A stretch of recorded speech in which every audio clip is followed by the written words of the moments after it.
Go to bed. About 9 o'clock. Told him to go to bed. He'd come out of his room where he was playing, and he said, "All right, good night, Mama. Good night, puppies. Love you." And went to bed. He was doing something in his room because about an hour later I heard some noise, and I was like, "I don't care what you're doing in there, but go to sleep." And about midnight, I got up and I went to bed.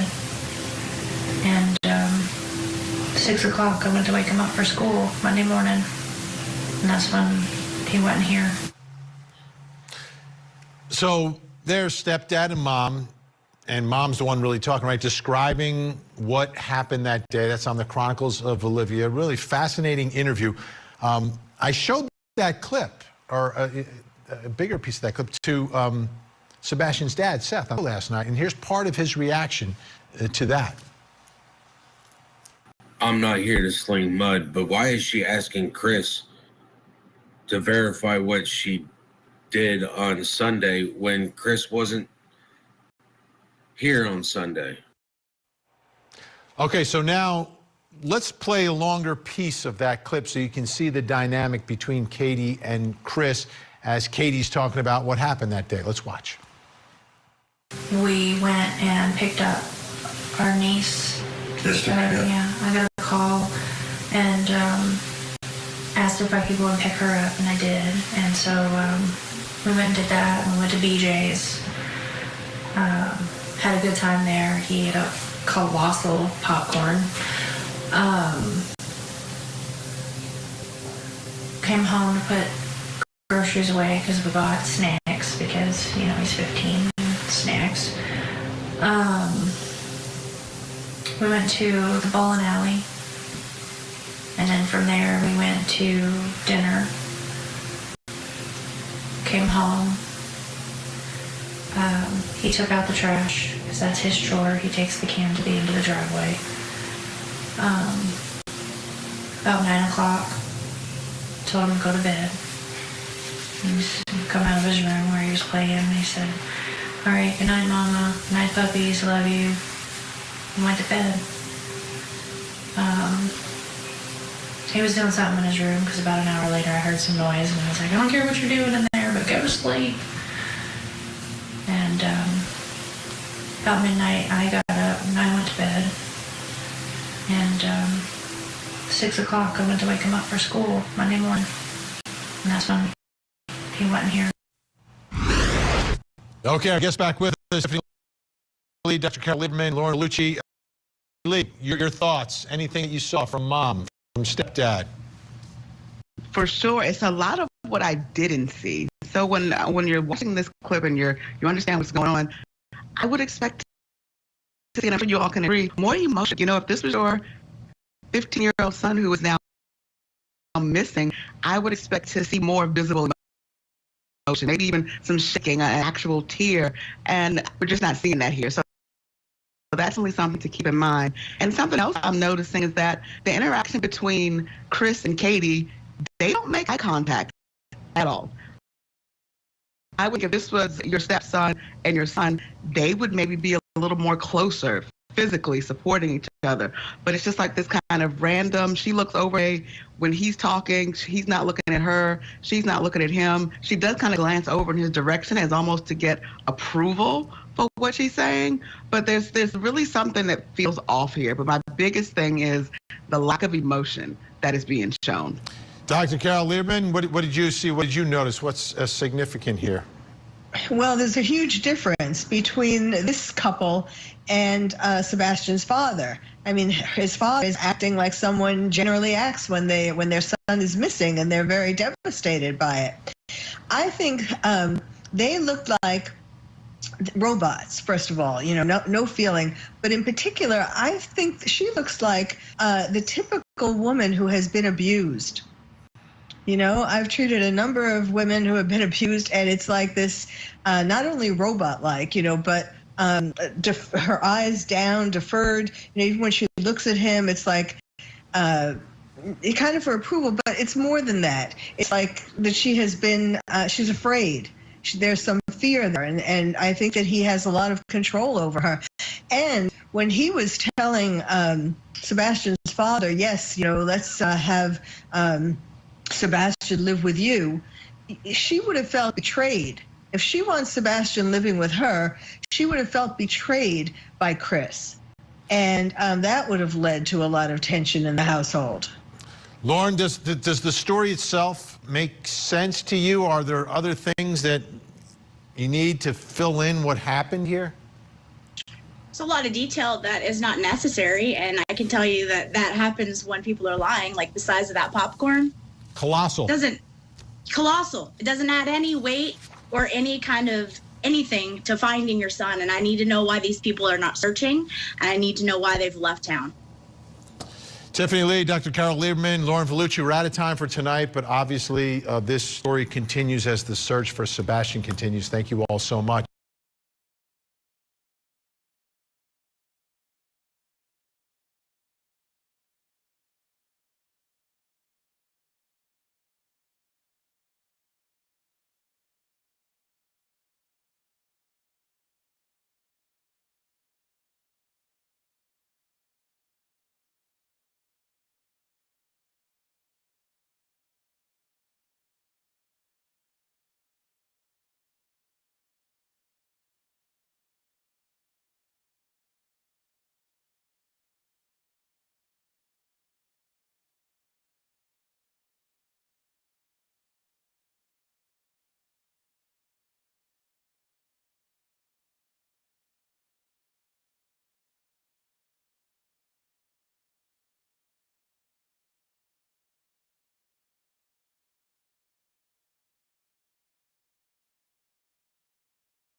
So first, thank you both for taking the time to come talk with me. I appreciate you.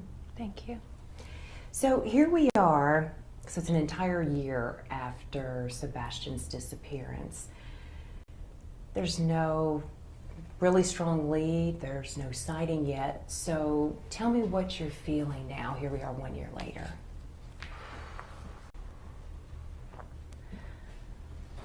I struggle to put words to how it feels, honestly.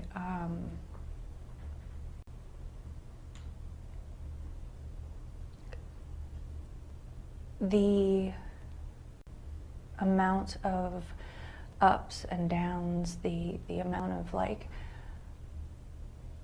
possible leads that haven't panned out. We every day, you know, it's like waking up to this reality that it's actually real. And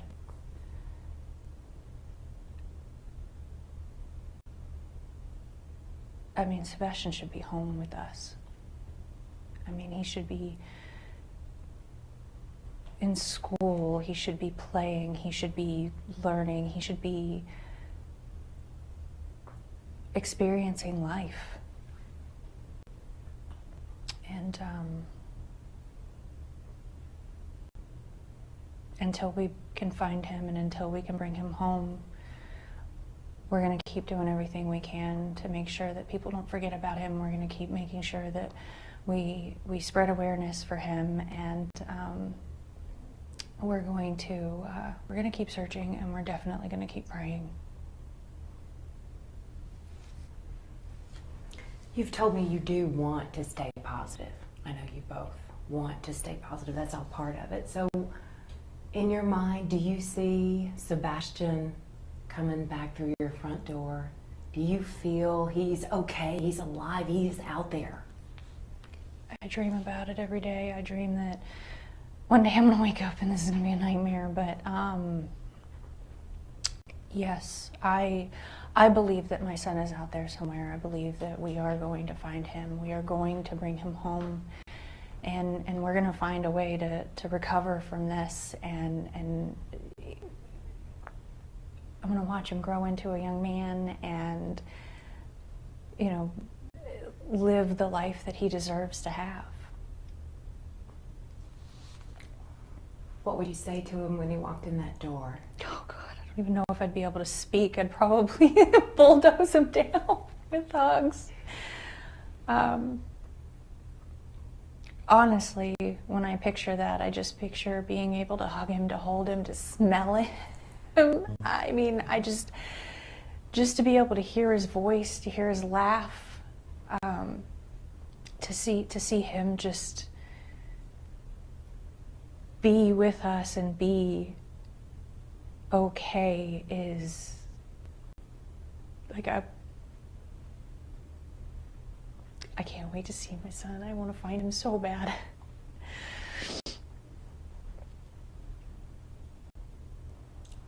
You think he's coming home, right?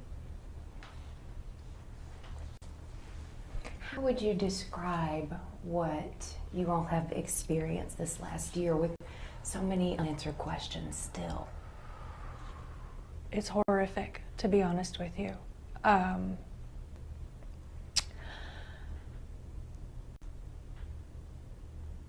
don't know how to describe what it feels like to watch the news, to go hang flyers in every store, every business, every place that you go to, and still find that some people don't even know about it. To hear that there might be a lead, and then just to sit there and have to wait and find out that it's not him yet. And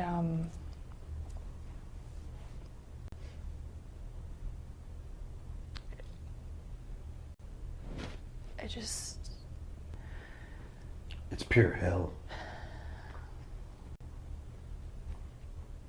I mean, there's nothing you can, there's no words, there's no way to put how this actually feels. And anybody that can, I don't see how. I mean, it's day-to-day life changes, and you're stuck. It's almost like it feels like it's a Groundhog Day thing, where it's the same thing over and over. You wait and you hope a phone call may come in, you may get something, may get a lead. Turns out to be nothing. That's how it feels.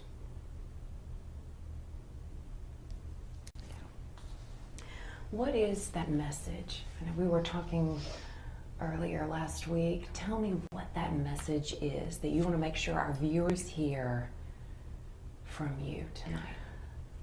I want to thank everyone who is searching. I want to thank everyone who is spreading flyers, spreading awareness. I want to ask everyone not to forget, and I want to encourage people to keep helping and to keep bringing awareness, not only to our son, but to all of the missing children, because they all deserve to go home. And I would also like to say that if my son could hear it, that we love him so much, and that we are going to keep searching, we are going to keep looking, we are going to find him, and we are going to bring him home.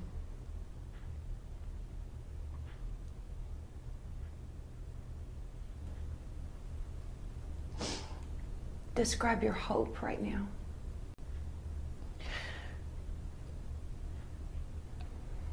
I'm trying to be positive as I can, because I know that my son is out there. I struggle to find words to even describe how it feels anymore, because it's a living nightmare, to be honest with you. But at the end of the day, it's not about me. It's about the fact that Sebastian is out there and that we are looking for him, and we're going to keep looking for him, and we are going to keep praying to God that he is okay, and we're going to bring him home.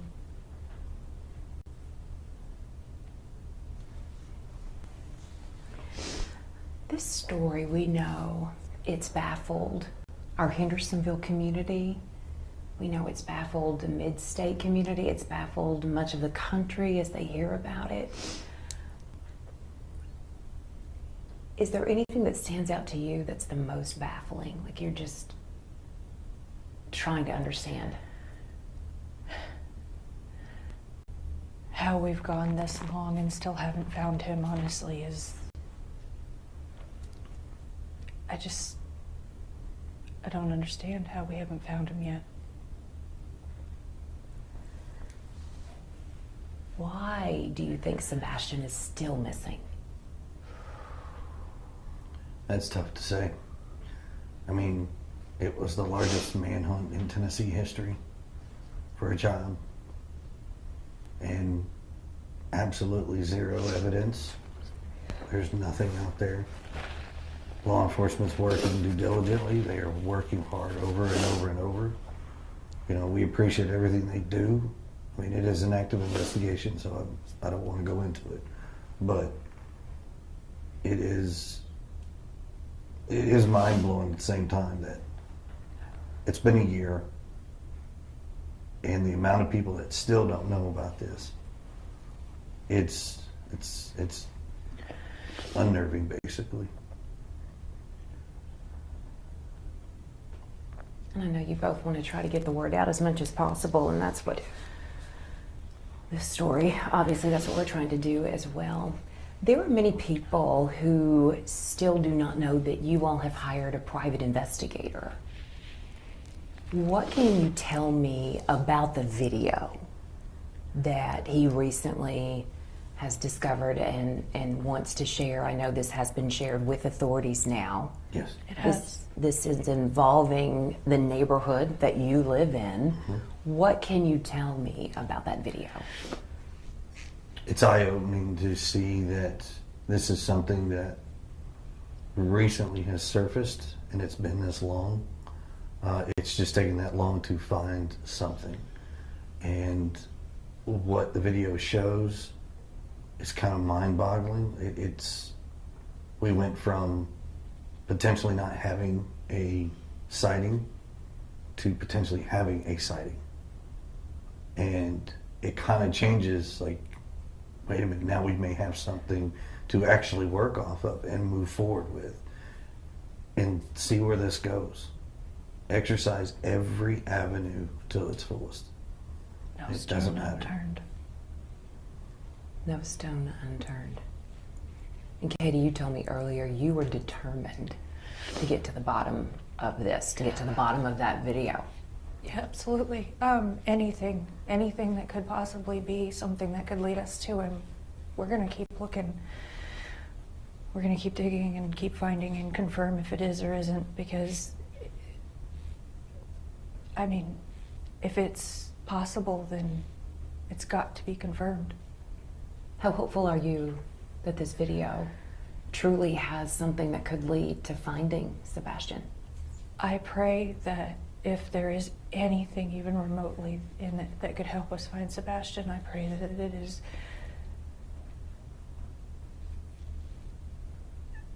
I don't know how to word it, but it's followed up and found out and confirmed one way or the other, because, you know, I mean, Yeah, I mean, I've seen the video. I know what's in it. It actually gives us more rejuvenated hope that we may actually be onto something. We just have to run it down. We've got to figure this out. And with law enforcement doing what they can, and with the help of like TBI, the FBI, all of that, I mean, I believe Secret Service was involved in the beginning. Maybe they can look at this video as well. Let's bring people back to the table, and let's exercise every possibility of enhancing this video, looking at whatever, and tackling what it is to get an answer. Now, this is your chance to respond, to speak out, to speak your mind, whatever it is that you want to say. But you know, no matter what the story is, there are always people who will point fingers. What do you want to say to anyone out there who wants to say that one of you could have something to do with Sebastian's disappearance? I would say to pause and to think, and I would say to consider the sources of information. Try to make sure that you're getting legitimate information. Avoid the rumors. And I would say that everyone should pause and remember why we all came together in the first place, and that is because Sebastian's missing, and because I'd like to believe that we all want to find him. And no matter what anyone's personal opinion is, that the most important thing still remains, that Sebastian needs to be found and Sebastian needs to come home. And I would just say thank you to everyone and anyone that is a part of that.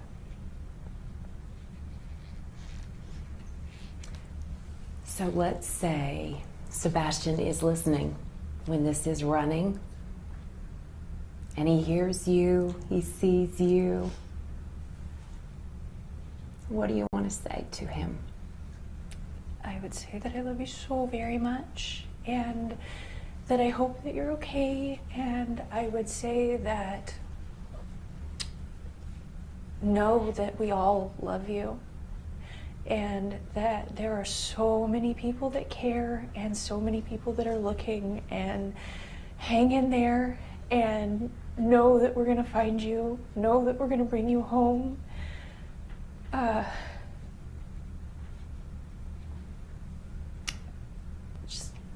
miss him so much.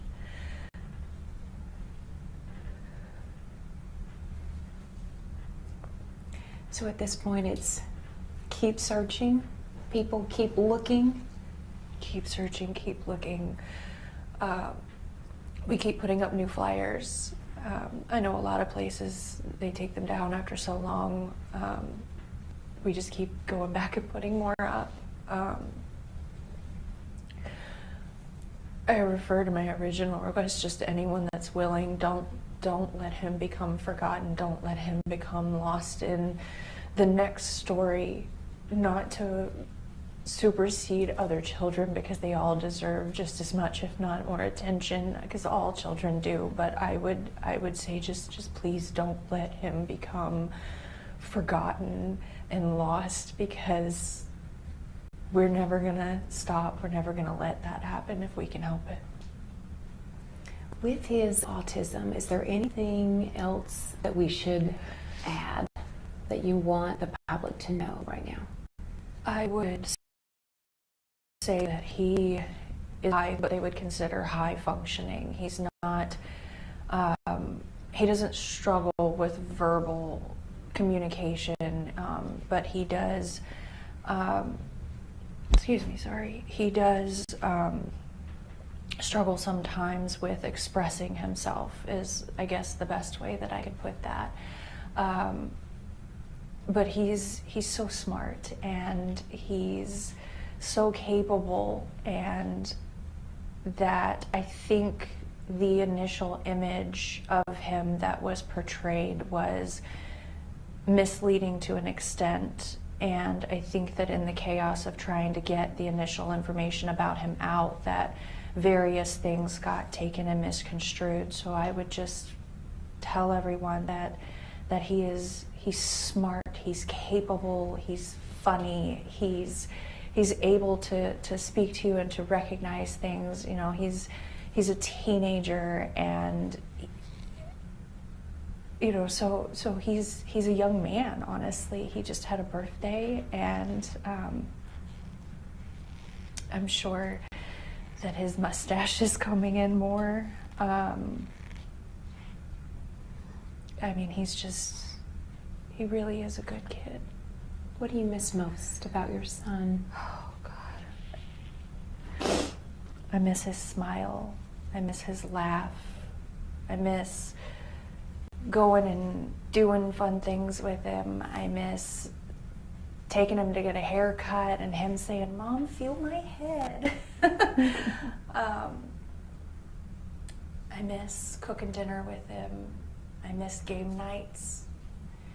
He would play Uno until the sun came up if you let him.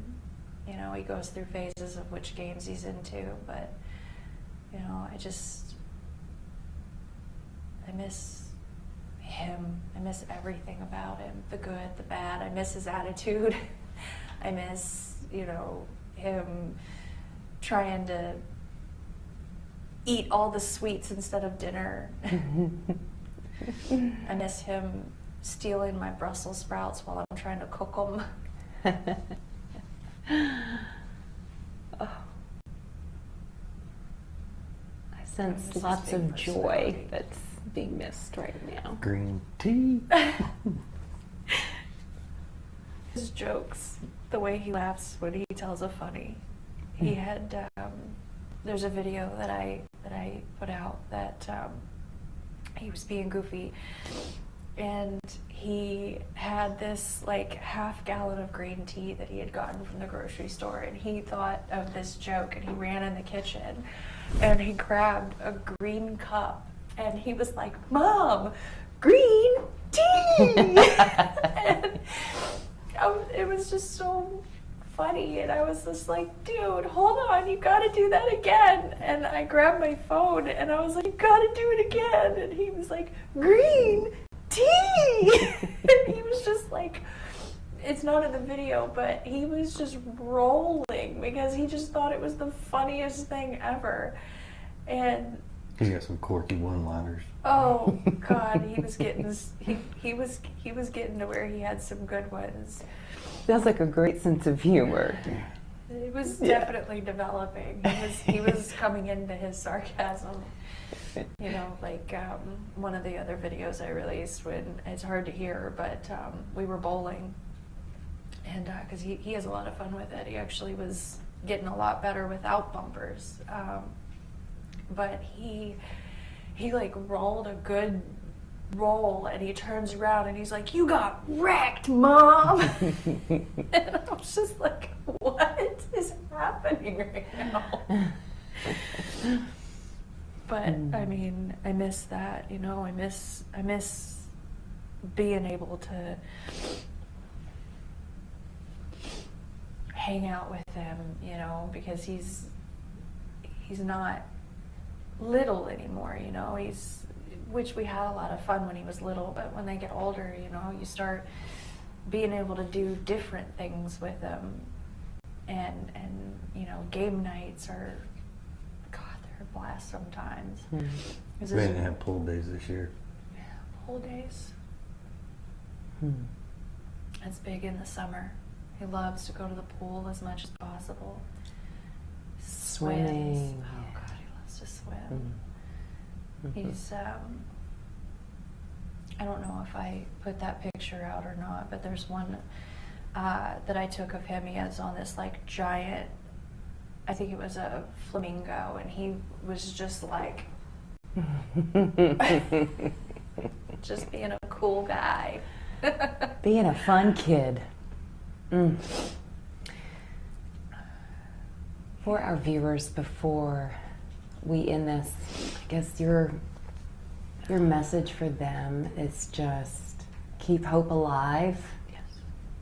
Remember him. Keep looking. Share his face, because talking about him is what we want to do, but we want to make sure that people know his face. We want to know that people know who they're looking for, and we would just ask that everyone just kind of be aware of your surroundings in general. You never know, and all it takes is just one person that could make a difference. And go ahead. I would say, if anything, constantly being vigilant, just looking out there, aware of what your surroundings are. Please, if you see something, call 911.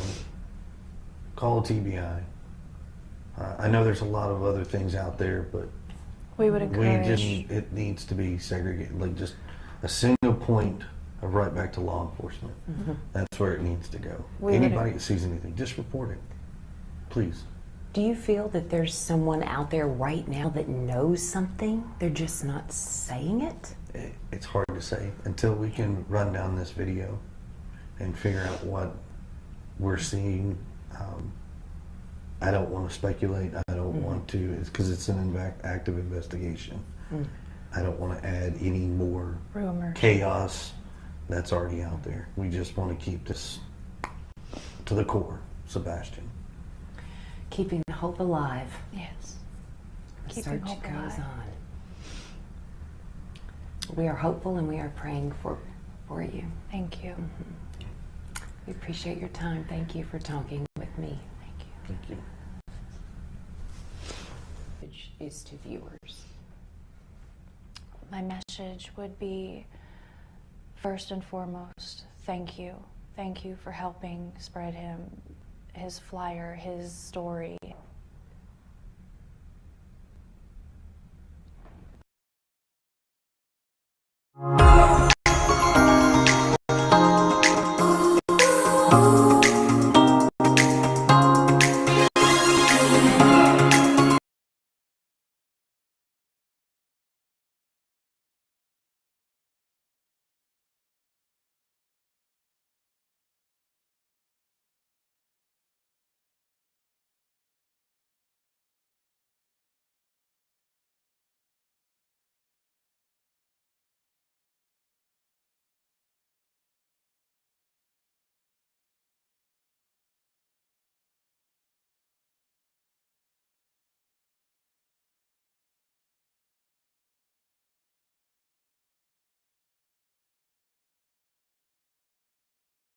I've never lost hope. My son is missing. He is not dead. 18 months later, and the mystery remains about what happened to this young man, Sebastian Rogers. The now 16-year-old seemingly vanished from his Hendersonville home in February of 2024. Patsy Montesino spoke with Sebastian's father, who is keeping the faith his son is still alive. I want answers. Where's my son? This father's love keeps his efforts to find his son going. Sebastian Rogers went missing in February of 2024. I've got a lot of memories of my son, but I'm not done making memories, and that's the point. During the first few weeks, there were massive search efforts looking for the autistic teen, but as time passed, they stopped. Now his dad, Seth Rogers, feels frustrated with law enforcement. He says they're not doing enough. Nobody's been arrested, and my son hasn't been found. That's why he's standing outside the Sumner County Sheriff's Office. So I can look at that window, so I can see them if they come out. Joined by other supporters. I am part of Team Sebastian. I just want answers. The community deserves to have answers. Demanding another agency like the FBI get involved. I reached out to the Sumner County Sheriff with these concerns. In a statement, he said this is an active investigation. He says they continue to follow leads and coordinate with the FBI and TBI. He asked you to share the official Amber Alert poster and call them with any information as quickly as you can. I think about Sebastian every single day, and it has gone on for way too long now. When we reached the 1-year anniversary, I couldn't believe it. And the fact that we're almost 2 years into it is so sad. Those outside the office hope that by showing up, they can bring more attention to Sebastian's case and find any information that may lead to him. I've never lost hope. My son is missing. He is not dead. Seth says he will stay outside until at least Friday. I haven't left. Don't plan on leaving. I want my son found. reporting in Sumner County. And tell us what you're doing to find him. I'm Patsy Montesinos. Sheriff Craddock, we need answers. News Channel 5. This is the quickest way to clear out stuck poop. The #1 food for regular BMs, huh? Okay, let's see.